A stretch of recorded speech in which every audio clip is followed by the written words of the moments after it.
Ang total number of cases po natin ngayon ay 13,221. Sa mga bagong kaso pong ito, ang 150 or 54% ay mula sa National Capital Region at 14 o 5% naman ay galing sa Region 7. 89 po sa ating mga kababayan ay nadagdag sa mga nakarecover. Sa kabuuan, meron na po tayong 2,932 na recoveries. Kasama po sa mga nakarecover ay ang mga pasyenteng nakakonfine at mga pasyenteng may mga mild at positive cases and asymptomatic cases na nakarecover mula sa kanilang self-isolation at home quarantine. Ngunit ikinalulungkot po namin na 5 ang nadagdag sa bilang ng ating mga kababayan na pumanaw dahil sa sakit na ito. Umabot na po sa 842 ang kabuang bilang ng mga nasawi sa bansa. Para naman po sa mga updates on our healthcare workers, makikita po natin na as of May 19, meron na po tayong 2,315 na healthcare workers na nag-positive sa COVID-19. Out of this, nakapagtala po tayo ng 1,018 na healthcare workers na nakarecover mula sa COVID-19. Base po sa datos natin, paunti na ng paunti ang nakikita nating mga healthcare workers na nagpopositibo sa sakit na ito. Ang atin pong active cases para sa mga healthcare workers ay 1,264. Ibig sabihin, tumataas ang bilang ng mga COVID-19 survivors mula sa hanay ng mga healthcare workers. Masaya rin po naming ibinabalita na wala tayong bagong naitala na kapamilyang healthcare worker na pumanaw dahil sa COVID-19. Ang kabuang bilang po ng deaths among our healthcare workers ay nananatili sa 35. Inyo pong makikita sa graph na nasa inyong monitor ang patuloy na pagbaba ng mga bagong kaso ng COVID-19 sa ating mga healthcare workers mula April 11. Makikita din po dito ang pagbaba ng mga kaso ayon sa profesyon ng ating healthcare workers based on the onset of illness. Malaking tulong ang ating strict enforcement of infection prevention and control measures sa ating mga ospital at sa pagsisiguro ng kaligtasan ng ating mga frontliners. Tungkol naman sa kapasidad ng ating mga ospital, makikita nyo po sa inyong mga screen ang number of beds in our hospitals. As of May 19, meron na po tayong 13,356 total bed capacity na dedicated lamang po para sa COVID-19. Makikita nyo rin po dito kung ilan sa mga beds ay nasa ward, isolation at ICU. Para sa karagdagang updates, meron po tayong daily situational report released after this virtual presser which shows the latest numbers as well as the other initiatives and activities of the DOH in this war against COVID-19. Pagdating naman po sa iba't ibang equipment at personal protective na ating pinamimigay sa ating mga ospital araw-araw, makikita po sa inyong screens ang kabuang bilang at breakdown ng naipamigay natin kahapon. Sa atin pong emergency hiring program naman, kahapon nakapagproseso po tayo ng 177 facility requests for emergency hiring of additional healthcare workers. 6,374 ang slots na na-approve for hiring sa 172 na ospital, quarantine facilities, Philippine Arena COVID-19 Facility, and Quezon Institute Temporary Quarantine Facility. Meron na po tayong 2,505 na personnel na natanggap sa 168 na ospital at quarantine facilities. Nakapag-redeploy na rin po tayo ng 1,129 na nurses sa mga DOH at LGU hospitals sa ilalim ng Nurses Deployment Program. 178 na nurses sa Luzon at 951 sa Visayas at Mindanao. Heto po ang mga numero ng ating mga priority facilities accepting applications. You can send your applications directly to them. Para naman po sa pagpapahusay ng ating testing capacity sa kasalukuyan po, meron na tayong 31 licensed laboratories sa buong bansa na nakakagawa ng RT-PCR tests. We are anticipating 89 more stage 3 and up laboratories that have pending applications. Makakatulong po ito sa pagpapataas ng ating testing capacity. Ang buong listahan kasama po ng kabuuang bilang ng mga test na nasagawa natin kahapon ay makikita natin sa ating BIT COVID-19 Situation Report na ilalabas po pagkatapos ng programang ito sa ating website, sa FB page at saka sa ating Viber community. Bago po tayo magtapos, gusto po namin klaruhin kung anong wave at kung anong koneksyon nito sa flattening of the curve dito po sa ating sitwasyon ngayon sa COVID-19. Kasama po natin ngayong hapon si Dr. John Wong, miyembro po ng ating mga eksperto na nag-a-analyze at tumutulong po sa atin para mabigyan ng direksyon para sa polisiya at decisions ang kagawaran ng kalusugan. Doc, good afternoon po. Good afternoon. Can you hear me? Yes, sir. Loud and clear. Doc, maraming salamat po for accommodating our request for you to explain some matters to the public.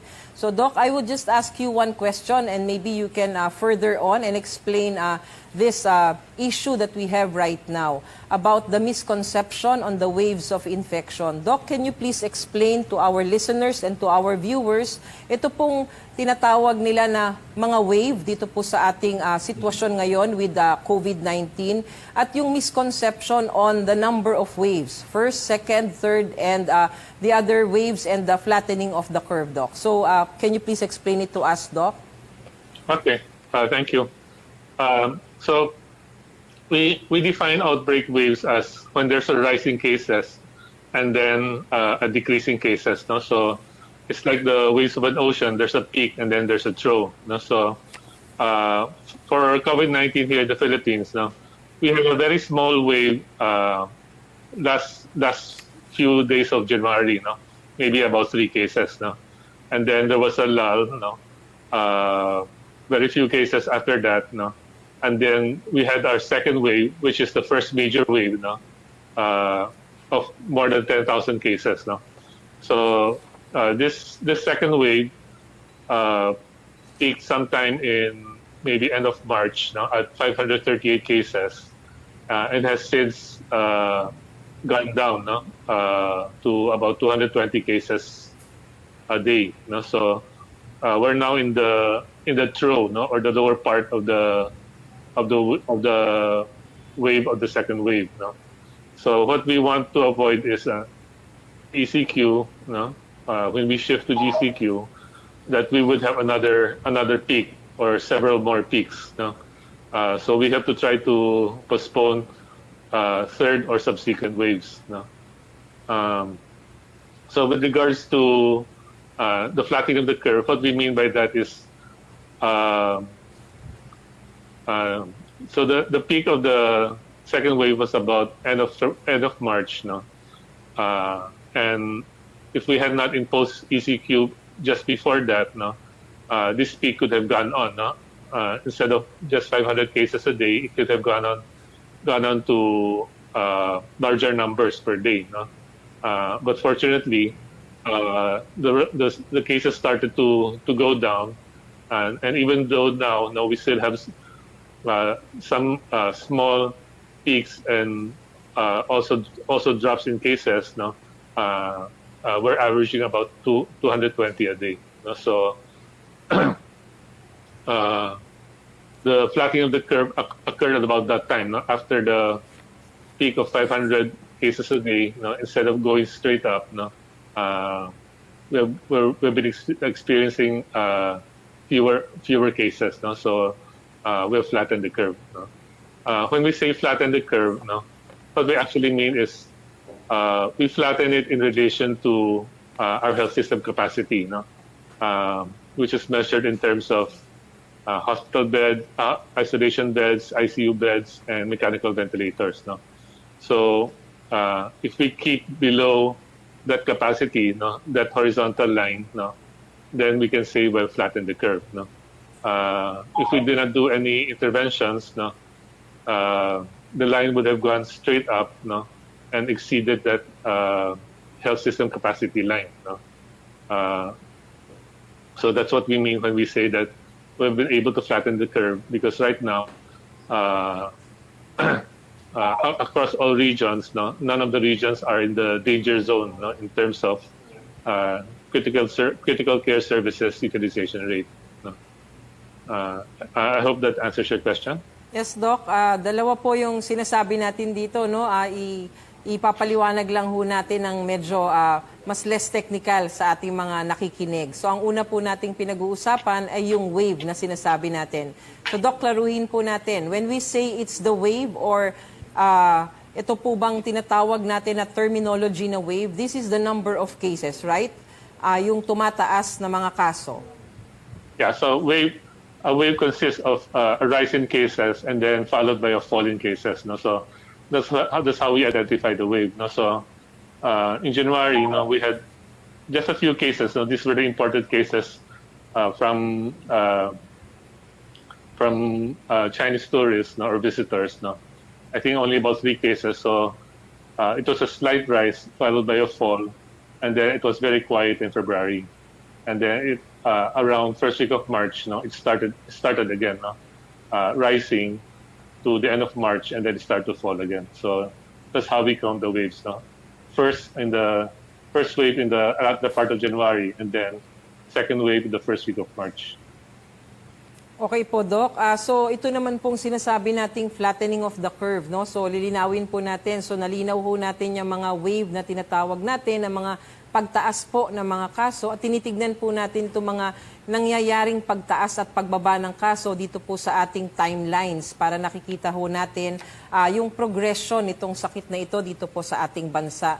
Pero when it comes to flattening the curve, Doc, can you please explain again ng medyo mas layman, ito pong sinasabi na kapag ka po tayo ay nag-umpisa na, na pagpa-flatten ng curve, ibig sabihin, bumababa ang average ng numero ng mga kaso na nakikita natin o naoobserbahan base sa ating sitwasyon ngayon. Tama po ba, Doc? Yeah. So when we say flattening of the curve, what we were trying to do is to prevent the number of cases from exceeding the capacity of hospitals to treat them.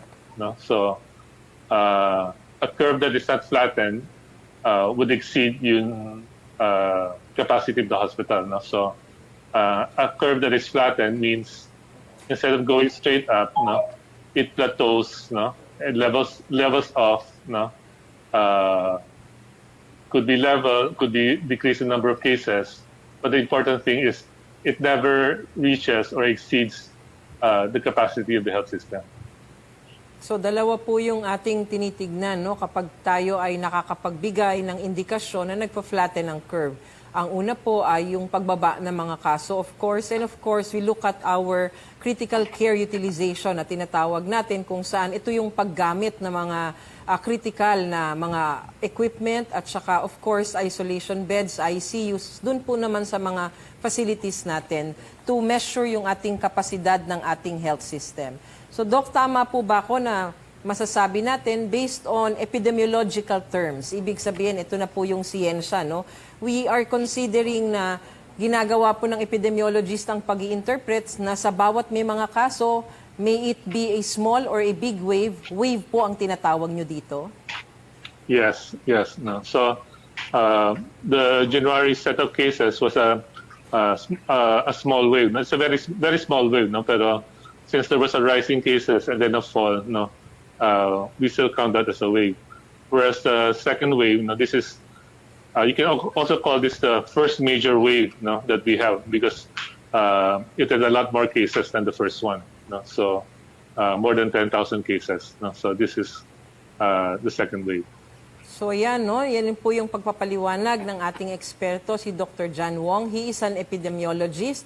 Kasama po namin siya sa pag-analyze nitong pong mga nangyayari sa sitwasyon natin, specifically providing recommendations to the IATF para po sa mga desisyon na ginagawa ng ating mga cabinet members sa IATF. Thank you very much po, Dr. Wong.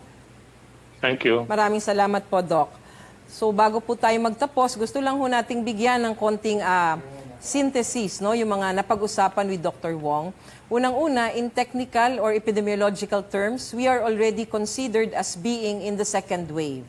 The first wave, according to Dr. Wong, was a minor one. At ito po yung nangyari nung January, wherein we had 3 cases and it was the peak already. And this was considered as a wave by our epidemiologists, though we only had 3 cases before.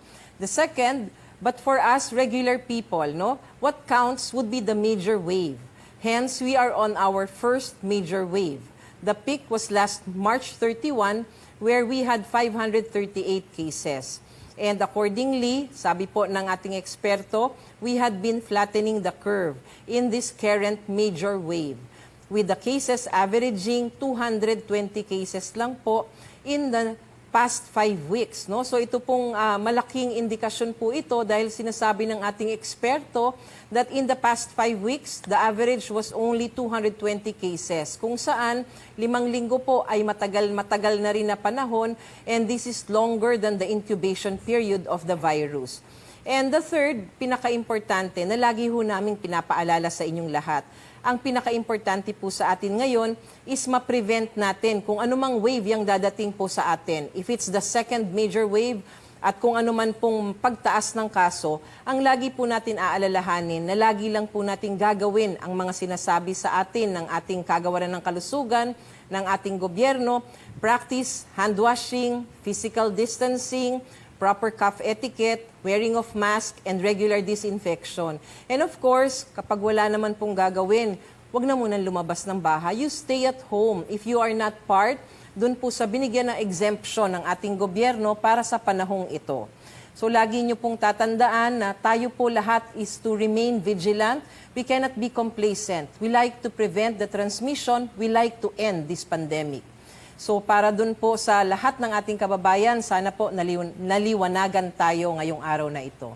Maraming salamat po sa inyong lahat. Mabuhay po ang mga Pilipino na patuloy na lumalaban sa COVID-19. Tandaan, together we can beat COVID-19.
issue ng expanded target testing, hindi po na-report ata ng tamang aking sinabi kahapon.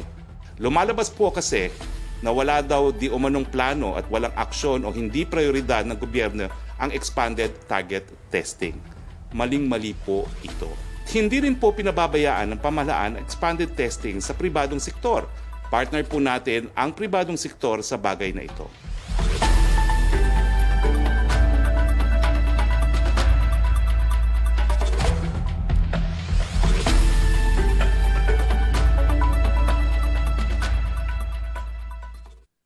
Batid namin ang malaking sakripisyo ng ating mga frontliner. na araw-araw sumusuong sa pakikipaglaban sa sakit na COVID-19. Iparamdam sana natin sa kanila ang ating buong pusong pakikiisa. Thank you so much to all the health workers and frontliners. Sa simpleng pananatili sa bahay at pagiging tapat sa pagbibigay ng impormasyong medikal. Nakaaambag tayo sa laban na ito. Sa panahong nasusubok ang ating katatagan, sa pagkakaisa at pagmamalasakit, tayo ay mananaig.